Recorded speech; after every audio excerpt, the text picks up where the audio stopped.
Salut les tiposters. Alors comme vous avez pu le voir, et pour ceux qui me suivent sur Facebook, je suis actuellement en stage d'observation dans une entreprise. Le deuxième stage d'observation que je suis en train de faire avant d'intégrer une formation. Dans cette vidéo, je vais vous présenter la première partie de la réalisation des tabourets parce qu'on m'a autorisé ici à utiliser les machines. Donc j'ai ramené mon bois et je me suis mis à la confection de 2 tabourets hauts pour ma cuisine.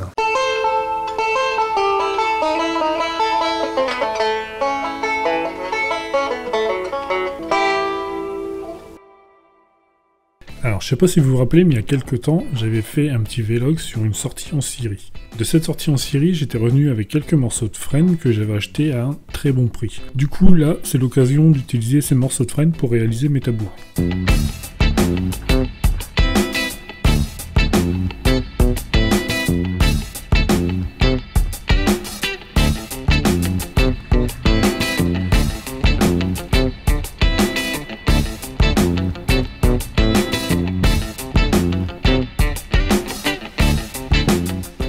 La première chose que je fais en arrivant à l'atelier, c'est de décharger forcément la voiture. Ensuite, avec Benjamin, on va préparer notre fiche de débit, c'est-à-dire qu'on va relever les codes des traverses, des montants, les dimensions générales du modèle, on va tout noter sur des petits morceaux de scotch directement sur le modèle, et ensuite on va reprendre tout ça sur une feuille de papier. Et au fait, la personne en bleu qui vient de passer devant la caméra, c'est mon tuteur de stage, c'est David.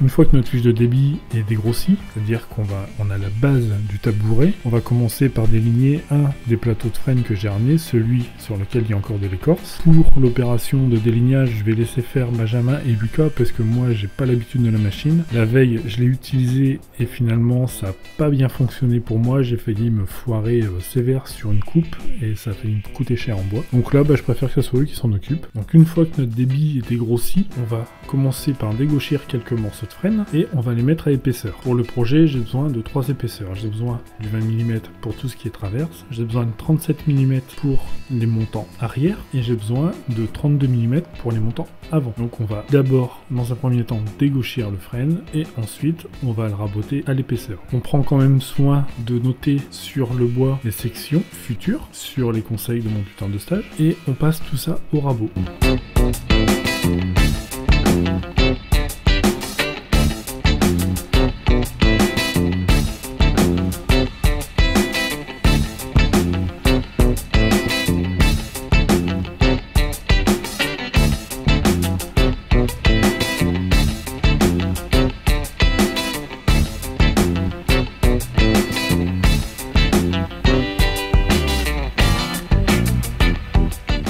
Maintenant que notre pré-débit est terminé, on fait un petit tour d'horizon entre la feuille de débit, le modèle et ce qu'on vient de faire, tout ça pour voir si on n'a rien oublié. Tout le débit a été fait en sur-longueur, par contre les sections de bois sont les sections définitives.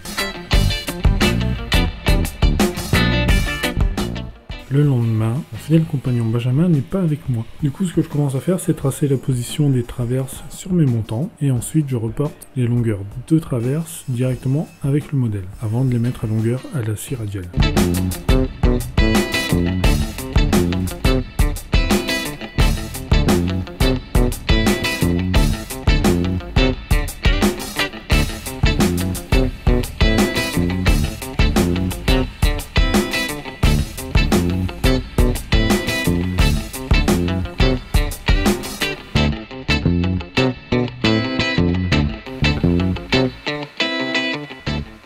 Tous les assemblages se feront à la domino, tout simplement parce que je suis pas longtemps en stage et j'ai pas le temps de faire du traditionnel si je veux que mes tabourets soient finis à la fin de mon stage. Et en plus, c'est l'occasion d'utiliser une machine que moi, je ne possède pas à l'atelier. La domino, c'est super, c'est génial, ça marche très très bien.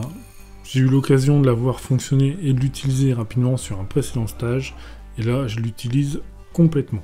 J'ai jonglé entre des 6 par 40 pour mes petites sections de traverse et 8 par 40 pour les grandes sections. Le seul truc, c'est que j'ai pas l'habitude de la machine. Et du coup, j'ai décidé d'éviter de prendre trop de risques et de faire des mortaises du coup avec du jeu. Sauf que pour moi, le jeu était trop important. Pour réaliser les mortaises à la domino, j'ai quand même dû faire attention à ce que je faisais parce que j'ai pas du tout l'habitude de la machine et du coup l'orientation de la pièce de bois par rapport à l'usinage c'est un peu merdique quand c'est la première fois qu'on le fait. Comment je m'organise pour les assemblages? Alors je commence par les parties droites, c'est-à-dire le cadre avant et le cadre arrière du tabouret. Les traverses sur les côtés ont un angle de 5 degrés, donc je préfère franchement démarrer par quelque chose de simple, quelque chose de plat, quelque chose de droit, qui sera beaucoup plus simple à refaire si je me foire. Pour ce qui est des parties inclinées à 5 degrés, j'ai quand même dû me faire un petit gabarit en contreplaqué pour faire mes coupes à 5 degrés sur les traverses latérales.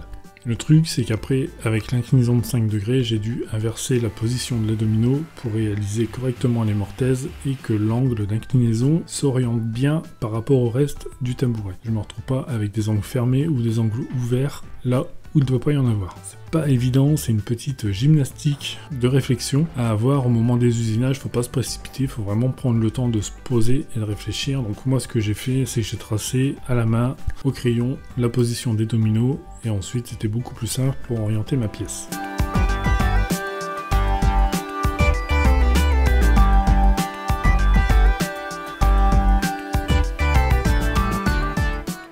Voilà, la première vidéo sur la réalisation des tabourets pendant mon stage d'observation est terminée. Ne vous inquiétez pas, c'est pas fini, il y a encore beaucoup de travail dessus. Et du coup, vous verrez la suite dans la seconde vidéo avec les finitions et le collage. Sur ce, moi je vous remercie d'aimer ma page Facebook et de vous abonner à la chaîne YouTube en attendant la prochaine vidéo sur ces tabourets.